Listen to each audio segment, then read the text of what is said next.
Hello guys, কেমন আছেন সবাই? আশা করি সবাই খুব ভালো আছেন। তো আজকের মুভি এক্সপ্লেনেশন সিরিজে আমরা আপনাদের জন্য নিয়ে এসেছি খুবই অসাধারণ একটি মুভিটি একটি ব্রিটিশ রূপকথা থেকে নির্মিত, যেটির নাম জ্যাক দ্য জায়ান্ট কিলার। মুভিটি আমি যখন দেখলাম অনেকটা ছোটবেলায় ফিরে গেলাম, তো সেজন্য ভাবলাম মুভিটি আসলে এক্সপ্লেন করার যোগ্য। তো যাই হোক, বেশি কথা না বাড়িয়ে চলুন শুরু করি আজকের মুভির গল্প। মুভির শুরুতে আমরা দেখি একটা ছোট্ট ছেলে তার পুতুলের সাথে কথা বলছে এবং বাইরে প্রচুর বৃষ্টি হচ্ছে। সেই সময় তার বাবা এসে তাকে ঘুমোতে বলে, কিন্তু সে তখন বালিশের তলা থেকে একটা রূপকথার বই বের করে আর সেটি তার বাবাকে দিয়ে বলে, বাবা আমাকে এটা পড়ে শোনাও। তখন তিনি তার ছেলেকে জিজ্ঞেস করে, এটা তুমি কোথায় পেলে? এটি তো তোমার মায়ের বই। এখানে একটি বিষয় আমাদের মনে রাখতে হবে, এই ছেলেটির নাম জ্যাক আর সে এই মুভিটির নায়ক। জ্যাক তার বাবার সাথে এখানে থাকে। জ্যাকের মা অনেক আগেই মারা গেছে আর জ্যাকের বাবা একজন কৃষক। যাই হোক, জ্যাকের বাবা তখন বইটি পড়ে শোনাতে শুরু করে। বইটিতে লেখা ছিল অনেক বছর আগে কিছু ধর্মযাজক মানে পাদ্রী অনেক সাধনা করে একটি জাদুর গাছের বীজ বানায়, যে গাছগুলো একদম স্বর্গ অব্দি লম্বা হয়, একদম মাটি থেকে অনেক লম্বা, আকাশ অব্দি মানে স্বর্গ অব্দি ছুঁয়ে যায় আর কি। এবং পাদ্রীদের উদ্দেশ্য ছিল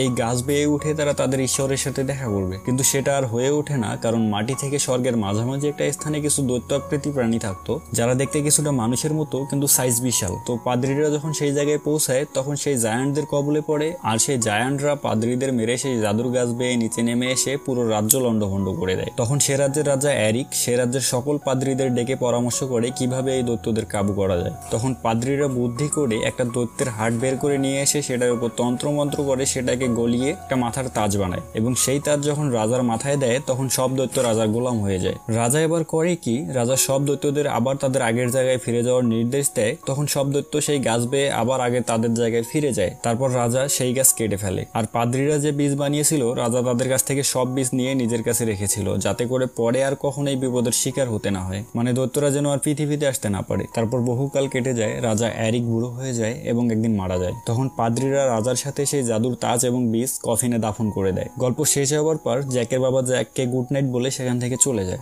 এরপর 10 বছর কেটে যায়, দেখা যায় জ্যাকের বাবা মারা গেছে এবং জ্যাক এখন তার চাচার সাথে থাকছে। তার চাচা একদিন তাকে একটি ঘোড়া বিক্রি করার জন্য রাজধানীতে পাঠায়। জ্যাক সেখানে এসে অনেকক্ষণ চেষ্টা করার পরেও ঘোড়া বেচতে পারে না। তখন সে একটা থিয়েটার দেখতে পায় সেখানে এবং থিয়েটারে ঢুকে পড়ে। আর এখানে জ্যাক একটা সুন্দরী মেয়েকে দেখতে পায়। বেশ কয়েকবার মেয়েটির সাথে তার চোখাচোখি হয়। তার কিছুক্ষণ পরেই সেখানে কয়েকটি বখাটে এসে মেয়েটিকে বিরক্ত করতে থাকে। জ্যাক তখন এগিয়ে গিয়ে লোকগুলোকে নিষেধ করে এমন করতে, কিন্তু লোকগুলো উল্টো জ্যাককেই মারে। ঠিক তখনই সেখানে রাজার সৈন্য সেনাপতি চলে আসে আর মেয়েটিকে নিয়ে যায়। মানে ব্যাপারটা হলো, এই মেয়েটি হলো এই রাজ্যের রাজকন্যা ইজাবেলের বদ অভ্যাস হলো রাজপোশাক খুলে সাধারণ মানুষের পোশাক পরে পুরো রাজ্য ঘুরে বেড়ানো। যাই হোক, এর পরের সিনে আমরা দেখতে পাই লড্রিক নামের একজন লোককে, আর এই লোকটির সাথে রাজকুমারী ইজাবেলের বিয়ে ঠিক হয়ে আছে। তবে মূল কথা হলো এই বেড়ায় মানুষ ভালো না। তো এর পরের সিনে লড্রিক একটা পুরোনো ঘরে আসে, মানে স্টোর রুম টাইপ আর কি, কিন্তু গেটেই তার একজন পাদ্রীর সাথে দেখা হয়ে যায়। লড্রিক উপরে এসে দেখে সেই রুমের তালা ভাঙা। এটা দেখে তো তার মাথা ঘুরে যায়। সে দৌড়ে ঘরের ভিতরে ঢুকে দেখে সব জিনিস লন্ডভন্ড হয়ে গেছে। লড্রিক দৌড়ে গিয়ে একটা বই হাতে নেয় এবং পাতা উল্টিয়ে দেখে সেই বইয়ে যে বীজগুলো লুকোনো ছিল সেগুলো এখন আর নাই, তবে একটি গাছের টবে তাজটি লুকোনো ছিল সেটি ঠিকই আছে। এখানে আপনাদের ব্যাপারটা একটু গোজামিল লাগতে পারে, মানে এই বীজ আর তাজ তো রাজা এরিকের কবরে থাকার কথা, কিন্তু লড্রিক কিভাবে পেলো এগুলো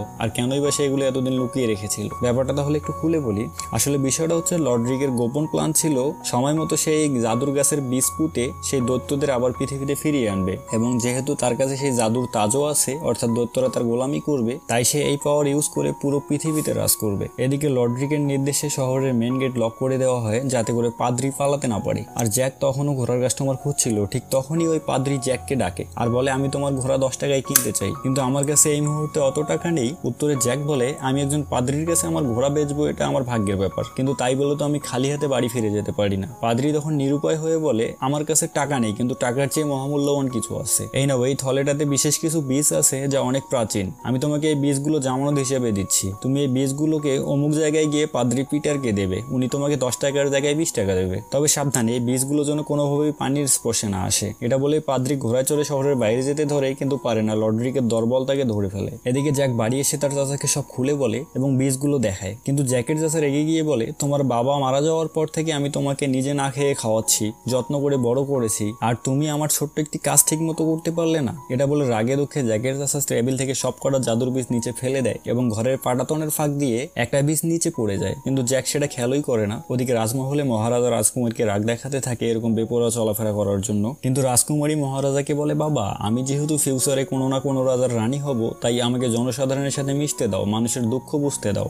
আর শোনো বাবা, আমি তোমার ঠিক করা পাত্র লড্রিককে বিয়ে করতে পারবো না, কেননা তার বয়স আমার বয়সের থেকে দ্বিগুণ, মানে আমাদের দেশের সরকারি চাকরিজীবী পাত্রের যেমন হয় আর কি। কিন্তু মহারাজা বলে, যেহেতু আমি লর্ডরিককে কথা দিয়েছি, সেহেতু যাই হয়ে যাক না কেন আমার কথার নড়চড় হবে না, আর এটাই আমার শেষ কথা। যাই হোক, এরপর লর্ডরিক সেই রুমে আসে যেখানে জাদুর বীজ চুরি করা পাদ্রিকে আটকে রাখানো হয়েছে আর কি। লর্ডরিক পাদ্রিকে জিজ্ঞেস করে কেন সে বীজ চুরি করেছিল, কিন্তু পাদ্রি মুখ খুলে না। আসলে পাদ্রি বীজ চুরি করেছিল দেশের মানুষের ভালো চিন্তা করেই, কেননা সে লর্ডরিকের নীল রক্ত সম্পর্কে জানতে পেরেছিল। ওদিকে রাজকুমারী প্রাসাদ থেকে পালিয়ে যাওয়ার জন্য ঘোড়া চড়ে বেরিয়ে পড়ে, কিন্তু বাইরে তখন প্রচুর বৃষ্টি হচ্ছিল, তাই রাজকুমারী জ্যাকেদের বাড়িতে আশ্রয় নেবার জন্য ঢোকে। রাজকুমারীর সাথে জ্যাকের গল্প শুরু হয়, কিন্তু তখনই একটা অবান্তর ঘটনা ঘটে। মানে জাদুর বীজের যে বৃষ্টি জ্যাকের ঘরের মেঝে দিয়ে মাটিতে পড়ে গেছিল, সেখানে বৃষ্টির পানি গড়িয়ে চলে আসে এবং সাথে সাথে বৃষ্টি থেকে গাছ হতে শুরু করে। কিন্তু অসম্ভব ব্যাপার হচ্ছে, গাছটি এত তাড়াতাড়ি বড় হচ্ছিল আর এত বিশাল হয়ে বড় হচ্ছিল যে জ্যাকের বাড়িটি সাথে করে নিয়ে তরতর করে বাড়তে থাকে। আর সবচেয়ে খারাপ লাগার ব্যাপার হলো, জ্যাক ইজাবেলও তখন ঘরের মধ্যেই ছিল। হঠাৎ জ্যাক সেখান থেকে পড়ে যায় আর রাজকুমারী সহ বাড়িটি একদম গাছের মাথায় করে আসমানে উঠে যায়। পরদিন সকালে মহারাজা সেই জায়গায় এসে জ্যাককে অজ্ঞান দেখতে পায় এবং জ্যাকের কাছে সম্পূর্ণ ঘটনার ব্যাখ্যা চায়। জ্যাক তখন রাজকুমারীর পালিয়ে আসা সহ গত রাতের সম্পূর্ণ ব্যাপারটা খুলে বলে। সব শুনে রাজা একটা টিম বানায় রাজকুমারীকে নিচে নামিয়ে আনার জন্য। সেই টিমে জ্যাককেও তারা সাথে করে নেয়। তো তারপর ফাইনালি তাদের উপরে ওঠার মিশন শুরু হয় এবং ফাইনালি তারা উপরে উঠেও যায়। এই মুভির ব্যাপারে একটি কথা না বললেই নয়, আর সেটি হলো এই মুভিটি দেখার সময় আপনি এক মুহূর্তের জন্য বোরিং ফিল করবেন না। সব মিলিয়ে একটা দারুণ মজাদার মুভি আর কি। যাই হোক, উপরে উঠে তো জ্যাক অবাক হয়ে যায়। সে দেখতে পায় এটা একটা অন্যরকম পৃথিবী। তো তারা সবাই মিলে সেখানে রাজকুমারীকে খুঁজতে শুরু করে, কিন্তু জ্যাককে আড়ালে ডেকে নিয়ে লর্ডরিক তার বুকে ছুরি লাগিয়ে দেয়, কারণ সে জানে জাদুর বীজ এখনো জ্যাকের কাছে আছে। আর এখানে যে গাছটা পেয়ে তারা উপরে উঠেছে, এটা এই জ্যাকের বীজ থেকেই হয়েছে। শেষমেশ জ্যাক নিরুপায় হয়ে লর্ডরিককে বাকি বীজগুলো দিয়ে দেয়। যাই হোক, রাজকুমারীকে খুঁজতে খুঁজতে তারা একটা জায়গায় কিছু ভেড়া দেখতে পায় এবং সিদ্ধান্ত নেয় ভেড়া জবাই করে সবাই মিলে খাবে, যেহেতু সবারই খুব ক্ষুধা লেগেছে। কিন্তু তারা যখন ভেড়া ধরতে যায়, তখন তাদের মধ্যে দুজন একটা ফাঁদে আটকা পড়ে। তখনই সেখানে একটা বিশাল আকৃতির মানুষ আসে, আর এই মানুষটি এতটাই বড় ছিল যে তাদের দুজনকে আঙ্গুলের ফাঁকে করে ঝুলিয়ে নিয়ে যায়। ঠিক তখনই জ্যাক সেই দৈত্যকে ফলো করে তাদের আস্থানায় চলে আসে এবং এখানে এসে সে রাজকুমারীকে বন্দি দেখতে পায়। আর এখানকার সবারই চেহারা কি ভয়ানক রে বাবা। আর তখনই সেখানে একটা অবাক করা ঘটনা ঘটে। দেখা যায় লর্ডরিক সেখানে আসার সাথে সাথে লর্ডরিকের কাছে সবাই মাথা নত করে নেয় আর লর্ডরিককে রাজা মেনে নেয়। কারণটা হলো, লর্ডরিক সেখানে আসার সময় সাথে করে সেই বিশেষ তাজটাও নিয়ে এসেছিল,